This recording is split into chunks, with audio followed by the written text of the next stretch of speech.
Hello hi guys. आज का video एक बहुत ही महत्वपूर्ण टॉपिक के बारे में है। देखिए, कुछ चीज़ें हर्ट कर सकती हैं खास करके हिंदू लोगों को, बट कहनी ज़रूरी है, समझनी ज़रूरी है, तो क्लैरिफिकेशन तो ज़रूरी है, तो कहना बनता है। बाकी जिसको विरोध उठाना है उठा सकते हैं। और लाइफ में है ना, कभी हार होती नहीं है। अगर हम हार मान लेते हैं तो ही होती है। बाकी लाइफ कभी भी शुरू हो सकती है, कहीं से भी शुरू हो सकती है। ठीक है, सो लड़ते रहो।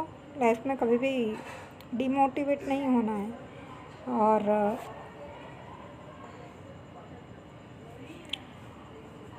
हाँ, तो सच में ये टॉपिक ऐसा है कि जिसमें हिंदू लोगों को बहुत ज़्यादा हर्ट हो सकता है, बट ये कहना ज़रूरी है, समझना ज़रूरी है। देखिए,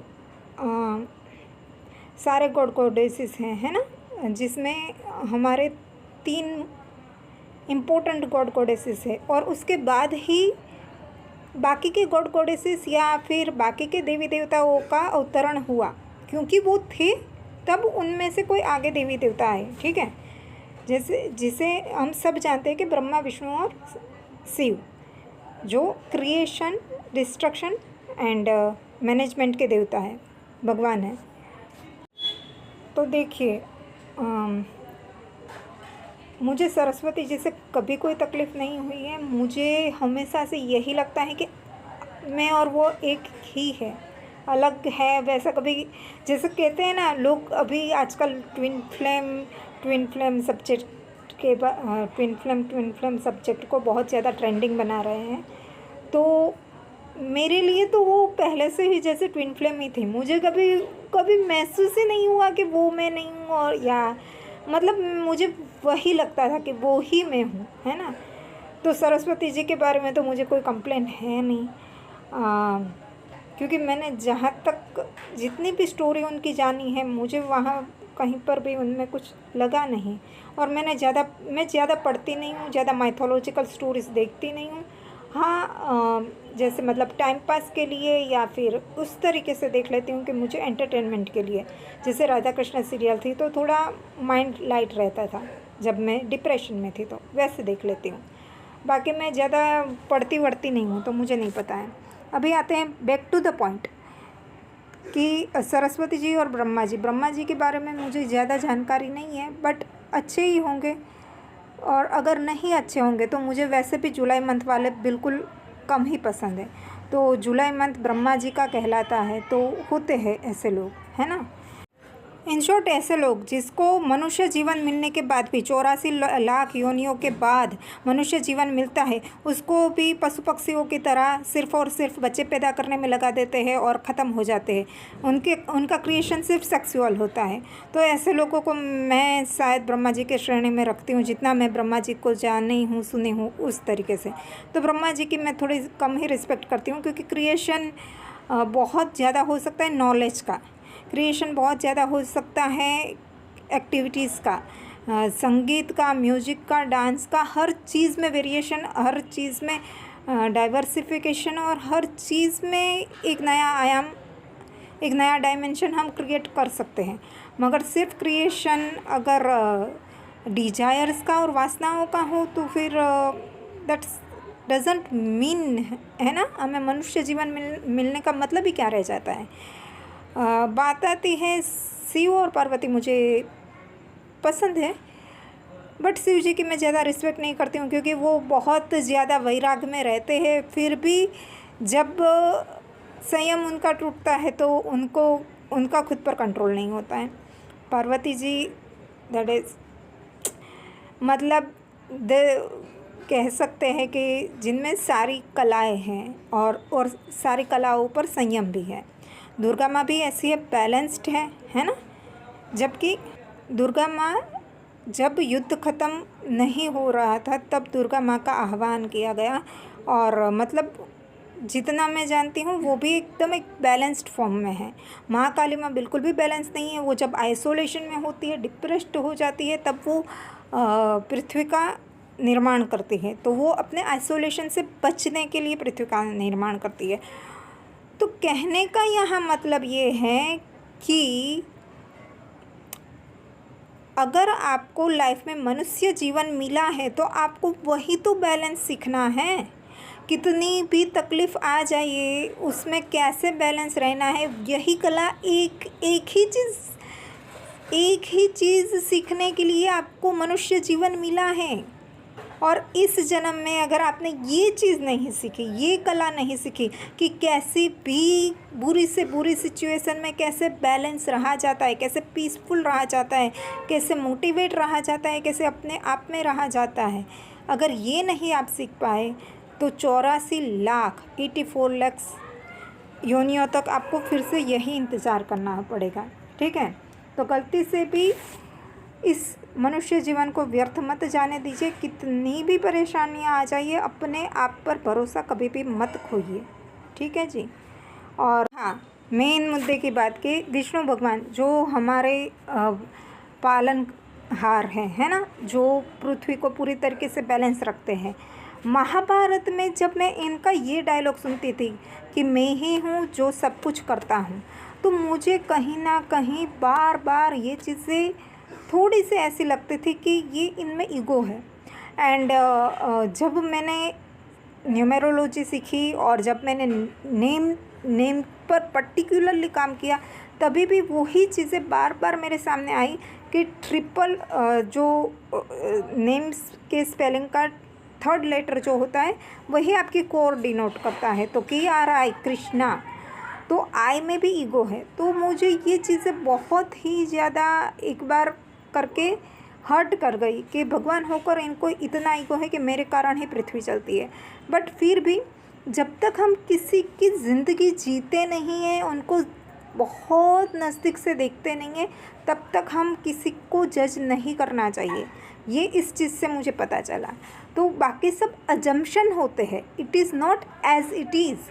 जो जैसा है वैसा हमें नहीं दिखाई देता है। वो इल्यूज़न क्रिएट करके हमें माया में बांध के इन सारे साइंसेस, चाहे अकल्ट साइंस हो चाहे एस्ट्रोलॉजी हो, उसने हमें भ्रमित करने के लिए ये चीज़ें दिखाई है।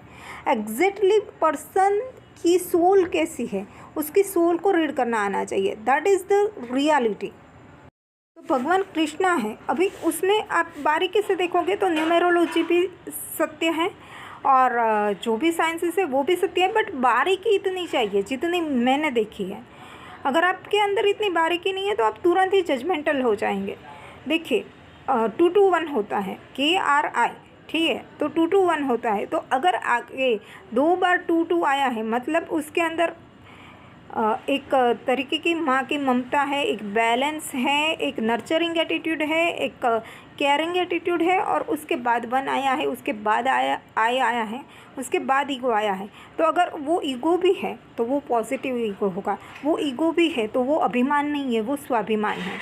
और अब जाके मैं ये चीज़ डेफिनेटली कह सकती हूँ कि कृष्णा भगवान ही 24 तीर्थंकर है जैनों के। बाकी के जितने भी भगवान हैं, बाकी के जितने भी देवी देवता हैं, उसमें सिर्फ और सिर्फ कृष्ण भगवान ही बैलेंस है। और वो ये कह सकते हैं पूरे अधिकार से कि मैं ही करता हूँ। क्यों? क्योंकि उन्होंने कभी कोई ऐसी चीज़ नहीं की है जिससे किसी और को हार्म हो। जितना हो सके वो लोगों को हार्मलेसली टैकल करना, लोगों को, इस पूरी पृथ्वी को कैसे उसको मैनेजमेंट अच्छी तरीके से करना है, उसी में वो लगे रहे थे। मगर जब कभी बैलेंस बिगड़ता है, जब कभी पृथ्वी का बैलेंस बिगड़ता है, तो वो कुछ ना कुछ ऐसे उपाय निकालते हैं, कुछ ना कुछ ऐसा जुगाड़ करते हैं जिसमें उनको थोड़ा बहुत, जिसे कहते हैं ना कि आटे में नमक जितना झूठ उतना ज़रूरी है ना, आटे में नमक ज़रूरी है, उतना झूठ लाइफ में होना भी ज़रूरी है, तभी लाइफ स्पाइसी लगती है। और बात स्पाइस की है ही नहीं, बात ये है कि पूरा मैनेजमेंट अच्छी तरीके से करने में कुछ ना कुछ ऊपर नीचे हो ही सकता है। तो मेरी दृष्टि से कृष्ण भगवान ही सबसे बेस्ट है। और कृष्ण भगवान में भी विष्णु भगवान के बहुत सारे अवतार हो गए, उसमें उनका सबसे यही नाम बेस्ट है। तो एज ए न्यूमेरोलॉजी भी ये है। अभी मेरा मेन पॉइंट ये था कि विष्णु भगवान की जो पत्नी है वो लक्ष्मी जी है। देखिए, लक्ष्मी जी को मैं हर्ट नहीं करना चाहती हूँ, बट जहाँ तक मैंने जिस भी जन्म में देखा है, उन्होंने सबको सिर्फ हर्ट ही किया है, सबको। और सबसे ज़्यादा मुझे, शायद मुझे नहीं पता है मैं एग्जैक्टली कौन हूँ, क्योंकि मैं अभी तक पूरी तरीके से कम्प्लीटली अवेकन्ड नहीं हुई हूँ। बट जिस तरीके का मेरा कोर नेचर है, जिस तरीके का मेरा एंगर है, तो मुझे यही लगता है कि मैं दुर्गा हूँ। बट हो सकता है मैं दुर्गा हूँ या सरस्वती हूँ। बट मुझे उनसे हमेशा से तकलीफ़ रही है, रहेगी, ऐसा ही लग रहा है। और उसके कुछ कह सकते हैं हम कि उसके वैलिड पॉइंट हैं, जो मैं यहाँ पर आपको एक के बाद एक बताऊँगी, तो आपको वो पॉइंट सुनकर भी इतना अच्छा लगेगा कि हाँ, इसमें सच्चाई है। ऐसे नहीं है कि हवा में बात नहीं हो रही है, ठीक है।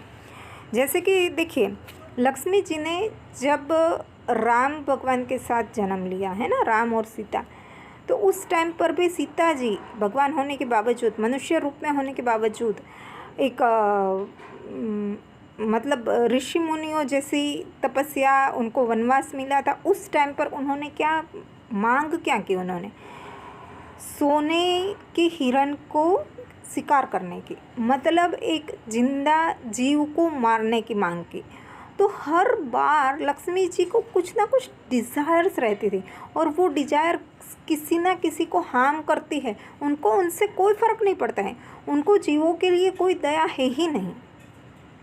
राधा के जन्म में भी उन्होंने ये गलती की। और जब मैं पूरी तरीके से न्यूमेरोलॉजी और पूरी तरीके से नेम नंबर्स और नेम के स्पेलिंग पर बहुत बारीकी से स्टडी कर चुकी हूँ, तो सीता में तीसरा लेटर आता है टी, जो भी डिनोट करता है भूत प्रेत को, तो वहीं पर उनके राहु जैसे लक्षण थे। फिर उसके बाद यहाँ आता है राधा नाम। राधे राधे कहने से वो तो कृष्ण भगवान का इतना मोह है, कृष्ण भगवान का इतना समर्पण है, कृष्ण भगवान की ये मूर्खता है, और इसी मूर्खता के कारण वो आज डिप्रेशन भोग रहे हैं। प्लीज़ ऐसा अटैचमेंट छोड़ दीजिए राधा से, जहाँ पर राधा जी भी गलत हो सकती है। तो उन्होंने 2 बार राधे राधे नाम लेने से लोगों को मुक्ति देने का जो कमिटमेंट कर दिया, इसलिए वो दे रहे हैं मुक्ति। बट इसमें भी तीसरा लेटर डी आता है। डी ऑल्सो अगेन डिनोट्स भूत प्रेत, है ना, तो नेगेटिविटी को वो डिनोट करता है। अब वहाँ पर नेगेटिविटी कैसे आई? राधा रानी ने तो कोई भी अपनी लाइफ टाइम में कुछ गलत किया नहीं था, तो उसमें कैसे आई? उन्होंने उस लाइफ टाइम में भी क्या गलत किया था? उन्होंने हद से ज़्यादा सेल्फ सेक्रीफाइस किया था, और उसी के कारण उनके अंदर लविंग एंटिटीज़ आ गई। लविंग मतलब जो बहुत ही ज़्यादा गुड गर्ल है ना, जो हमेशा सबका कहा मानती है, सबको आगे रखती है और ख़ुद को पीछे रखती है। तो वो जो self victimisation, self sacrificing quality है, तो वो भी एक नेगेटिविटी है। आप अपनी खुद की आत्मा को इतना दुख पहुंचाकर अगर किसी और को खुश कर रहे हैं, अपनी आत्मा को पल पल मार रहे हैं, तो ये सबसे बड़ा पाप है। किसी और के साथ अन्याय करना जितना बड़ा पाप है, अपने साथ अन्याय करना उतना ही बड़ा पाप है। और ऐसे ही पाप के कारण आपकी सोल की बैटरी डाउन होती है, आपकी सोल की क्वालिटी डाउन होती है, और इसी कारण आपके ऊपर किसी भी प्रकार की, चाहे लविंग हो, चाहे केयरिंग हो, चाहे XYZ, what is this nonsense, किसी भी प्रकार के भूत प्रेत हो, वो आपके ऊपर पजेस तभी कर सकते हैं जब आप अपने सोल की बैटरी को डाउन कर देते हैं, जब आप अपने सोल की केयर करना बंद कर देते हैं। मैं कहती हूँ कि आप अपने बॉडी की केयर मत कीजिए, आप खाना मत खाइए, आप मर जाइए, मगर आप अपने सोल को सबसे पहले केयर करनी है। आपको अपनी सोल की केयर करनी है। मुझे अपनी सोल पर अटैक हुआ ना, तब सबसे पहली बार डर लगा था, अब तो वो भी नहीं लगता है खैर, बट सोल के लिए मैं बहुत अटैचमेंट था मेरा पहले, और होना चाहिए, सबको होना चाहिए अपनी सोल के लिए, ठीक है। बट फियरलेस हो जाते हैं तब सोल पर भी अटैक होता है, तो हम सामने वार कर सकते हैं, तो फियरलेस होना ज़रूरी है। बट सबसे ज़्यादा जो सेल्फ़ लव का आजकल जो ढिंढोरा पिट रहा है, तो सेल्फ़ लव में सबसे पहले अपने सोल से सेल्फ़ लव करो। मतलब कि दुनिया भाड़ में जाए, दुनिया का कल विनाश होता हो, आज हो जाए, अभी हो जाए, हमें इस कारण दुखी होकर अपनी सोल को दुखी नहीं करना है। ये है सबसे बड़ा सोल का सेल्फ़ लव, तो ये कीजिए। आज के यंगस्टर्स ऐसा नहीं करते हैं। आज के यंगस्टर्स को बहुत ज़्यादा विक्टिमाइज रहना, मजनू बनकर रहना, मूर्खता भरी शायरियाँ लिखना, यही सब पसंद है।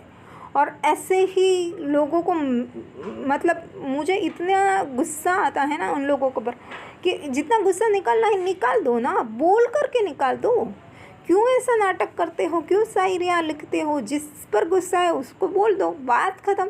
आपकी सोल पर से बर्डन निकल जाएगा, आप आगे मूव ऑन कर पाओगे, सामने वाला आगे मूव ऑन कर पाएगा, सब अपनी अपनी ज़िंदगी जी पाएंगे, है ना। तो किसी को भी अपने सोल की बैटरी डाउन नहीं करनी चाहिए, ठीक है। इन शॉर्ट कहने का मतलब ये है कि हमें अपनी सोल को बहुत ही नरिश करके, बहुत ही केयर करके, बहुत ही अच्छी तरीके से रखना चाहिए। तो सबसे पहला लव होता है सोल का सेल्फ लव। अगर आप सोल का सेल्फ लव ही नहीं कर पाए, इस मनुष्य जीवन में आने के बाद इतना भी नहीं सीख पाए, तो ये आपका मनुष्य जीवन पूरी का पूरा व्यर्थ चला गया। और लक्ष्मी जी से मेरी यही गुजारिश है, ये वीडियो मैंने खास करके लक्ष्मी जी के लिए बनाया है। उनके जितने भी नाम मैंने देखे हैं, चाहे वो लक्ष्मी जी हो, चाहे वो सीता जी हो, या वॉटेवर, मुझे नहीं याद है अभी उनके नाम। तो जितना भी मैंने स्टडी किया है, उनके हर एक नाम में मुझे नुक्स दिखता है। और सिर्फ बात नाम तक की नहीं है, बात होती है हमारे गुणों की। और वो हर एक गुण ऐसे हैं जो मेरे विष्णु भगवान को तकलीफ़ दे रहे हैं। विष्णु भगवान का जो विष्णु नाम है ना, वो ठीक नहीं है उनके लिए भी, दुनिया के लिए भी, क्योंकि वो स्वयं से अटैच नहीं है। अभी उसमें भी ये गहराई है, क्योंकि उनको स्वयं से अटैच होने की एक वहाँ पर मुझे ये वर्ड नहीं यूज़ करना चाहिए, बट मैं कर रही हूँ, क्योंकि उनको बेचारे को खुद की अटैच होने की परमिशन ही नहीं है। अगर वो खुद से अटैच हो गए, वो खुद के अंदर झांकने लगे, तो फिर दुनिया को कौन देखेगा। तो इस तरीके से विष्णु नाम भी उनके लिए तो वैलिड है। बाकी जो जिसका भी तीसरा लेटर ऐसा आता है, तो वो खुद से अटैच नहीं होते, खुद से कनेक्टेड नहीं होते हैं। बाकी उनके जो भी कृष्णा नाम हो गए या फिर बुद्ध हो गए, हर नाम में वो बेस्ट हैं। और बुद्ध में वो थोड़े ज़्यादा स्ट्रिक्ट हो गए थे अपने साथ, अपने फैमिली के साथ, वो गलत किया था उन्होंने। और उसके लिए सोल लेवल पर मेरा उनसे बहुत ज़्यादा झगड़ा भी हुआ, और मैं उनकी तहे दिल से माफ़ी मांगती हूँ उसके लिए। उन्होंने तो पृथ्वी का कल्याण करने के लिए ही अपने बहुत सारे सैक्रिफाइसेस किए हैं। और उनका मकसद नहीं था किसी को तकलीफ़ पहुंचाना, मगर किसी को उनके ऐसे करने की वजह से तकलीफ़ पहुंच गई है, तो उनकी तरफ से मैं माफ़ी मांगती हूँ। पर अब मैं इतना जानती हूँ कि लक्ष्मी जी को अपने आप में चेंजेस लाने चाहिए, ताकि विष्णु भगवान को ज़्यादा, कृष्ण भगवान को ज़्यादा तकलीफ़ ना हो। प्लीज़ लक्ष्मी जी, अभी आप बहुत आगे बढ़ रही है हर जगह पर, पृथ्वी लोक में, स्वर्ग में, हर जगह पर अपने आप को बहुत ज़्यादा आगे रख रही है। देखिए, अपने हम सफ़र के आगे ना हो ऐसा मैं नहीं कह रही हूँ, बट साथ में चले तो ज़्यादा अच्छा रहेगा, है ना। और ऐसा हम सफ़र हो कि जो हर जन्म में, मतलब ऐसे नहीं मिलते हैं लोग। कोई भी कितना भी बड़ा भगवान हो जाए, अगर वो चाहे तो वो जा सकते थे मोक्ष में। बुद्ध के अवतार के बाद वो भी मोक्ष में जा सकते थे, वो भी 25वें तीर्थंकर हो सकते थे। क्यों रुके हैं वो? आपको मोह है ना, आपको अटैचमेंट है ना, इसीलिए आपके कारण वो यहाँ पर रुके हुए हैं ना। जो आप कर रही हैं ना, आप अपने सोल के साथ भी नाइंसाफ़ी कर रही हैं, और उनके सोल के साथ भी नाइंसाफ़ी कर रही है। तो आगे तो वो बढ़ जाएंगे, नहीं बढ़ेंगे तो मैं बढ़ा दूँगी, क्योंकि जिस हमारी खुद की ट्विन फ्लेम हो, हमारी खुद की आत्मा हो, अगर हमारी कदर इतने 3, 4, 5 जन्मों तक नहीं करती है, तो अटैचमेंट में से बाहर निकलना मुझे आता है और निकालना भी आता है। और कृष्णा को तो मैं अपना भाई मानती हूँ, तो मेरे भाई को तो मैं अब तक मुझे सारी कहानी समझ में नहीं आ रही थी, मामला नहीं समझ में आ रहा था, बट अब मुझे सारा मामला समझ में आ चुका है। तो अब तो मैं अपने भाई को ऐसे दर्द में कराते हुए, तड़पते हुए, पागल होते हुए या डिप्रेशन में जाते हुए नहीं देख सकती हूँ, कदापि नहीं, है ना। तो अटैचमेंट फ्री हो जाओ। कृष्ण भगवान जहाँ पर भी हो, आप स्वर्ग में हो, मोक्ष में हो, जहाँ पर भी हो, मेरी बात अगर सुन पा रहे हो तो आप अटैचमेंट फ्री हो जाओ। और ऐसे पर्सन से जिसको अपना ईगो ज़्यादा पसंद है और सेक्रीफाइस करने का ढोंग करना है, सिर्फ सेक्रीफाइस सिर्फ इसलिए कर रहे हैं क्योंकि वो अपनी लग्जरी को एंजॉय कर पाएँ। मैं बहुत ट्रूथफुली बोलती हूँ, मैं बहुत सच बोलती हूँ, बहुत बुरा लगेगा उनको, मुझे कोई फ़र्क नहीं पड़ता है, ठीक है। उनकी अंतरात्मा अगर बहुत अच्छी होगी तो वो झकझोर जाएंगी, वो अवेकन हो जाएगी। अगर उनकी अंतरात्मा नहीं अच्छी होगी तो वो फिर से वही गलती दोहराएगी, ठीक है। जो भी श्राप लगेंगे, जो भी कर्सेस लगेंगे, मुझे लगेंगे, बट मुझे ये कहना ज़रूरी है कि आप अब जाग जाइए। आप जिसे लक्ष्मी जी को मानते हैं, रुक्मणी जी को मानते हैं, राधा जी को मानते हैं, सीता जी को मानते हैं, वो वैसे नहीं हैं। उनको अपने सेल्फिशनेस से मतलब है। तो आप कृपया अपना ध्यान रखना सीखिए, ठीक है। मैंने भी खुद के ट्विन फ्लेम को रिजेक्ट कर दिया था एक टाइम पर पूरी तरीके से, अभी भी कर सकती हूँ। तो मेरे लिए सबसे ज़्यादा ज़रूरी है सेल्फ़ रिस्पेक्ट। और हर एक की सेल्फ़ रिस्पेक्ट की व्याख्या अलग होती है, मेरी सेल्फ़ रिस्पेक्ट की व्याख्या अलग है। अटैचमेंट मुझे है, वो मेरी अटैचमेंट हमेशा ममता में है। बाकी जहाँ बात आती है लाइफ पार्टनर की, चाहे वो सोल के लेवल का लाइफ पार्टनर हो, चाहे वो फिज़िकल लेवल पर पति पत्नी हो, किसी भी तरीके से हो, वहाँ पर self respect is the base of any relationship. वहाँ पर अगर सेल्फ़ रिस्पेक्ट नहीं है तो ऐसे रिश्ते को, चाहे स्पिरिचुअल हस्बैंड हो, चाहे रियल हस्बैंड हो, चाहे रियल वाइफ हो, छोड़ देना चाहिए मन से। तो अगर आप सोसाइटी की वजह से नहीं त्याग कर सकते हैं, सोसाइटी की रस्मों की कंडीशंस की वजह से नहीं त्याग कर सकते, मगर मन से तो ऐसे रिश्तों को त्याग कर देना चाहिए। और अगर आपकी शादी नहीं हुई है और आप जस्ट स्पिरिचुअल रिलेशनशिप में हो, तब तो आपको वहाँ से मूव ऑन कर देना ही आपके लिए सबसे ज़्यादा बेहतर है, आपकी मेंटल हेल्थ के लिए, आपकी आत्मा के सुकून के लिए, ठीक है। मेरे ये कहने से बहुत ज़्यादा दुख पहुँचेगा लक्ष्मी जी को, और इस बात की मुझे कोई गम नहीं है, इस बात की मुझे खुशी है। वो मुझे कर्ज करेंगी, मुझे खुशी है इस बात की, क्योंकि उनका सुधरना अब ज़रूरी है। जीवों के प्रति दया रखना हर जीव का धर्म है। अगर जो जीवों के प्रति दया नहीं रख सकता है, वो भगवान तो क्या, वो मनुष्य भी कहलाने के लायक नहीं है, ये मेरा मानना है। इसके लिए आपको मैं जजमेंटल लग सकती हूँ, मुझे इससे कोई फ़र्क नहीं पड़ता है। इसीलिए मेरा जैन कुल में जन्म हुआ है, क्योंकि मैं जीवों के प्रति बहुत ज़्यादा सेंसिटिव हूँ, ठीक है। इतनी ज़्यादा सेंसिटिव हूँ कि आज से लेकर 3 जन्म पहले जिसने मेरे बच्चे को मार दिया था, आज मैंने उसको बचाने के लिए मैंने खुद की जान पर भी प्रॉब्लम्स ली है। मैं इतनी किसी की जान को लेकर सेंसिटिव हूँ, ठीक है, किसी के परिवार को लेकर सेंसिटिव हूँ। तो आप एक भगवान होते हुए कैसे एक हिरन को शिकार करके लाने का कह सकते हैं।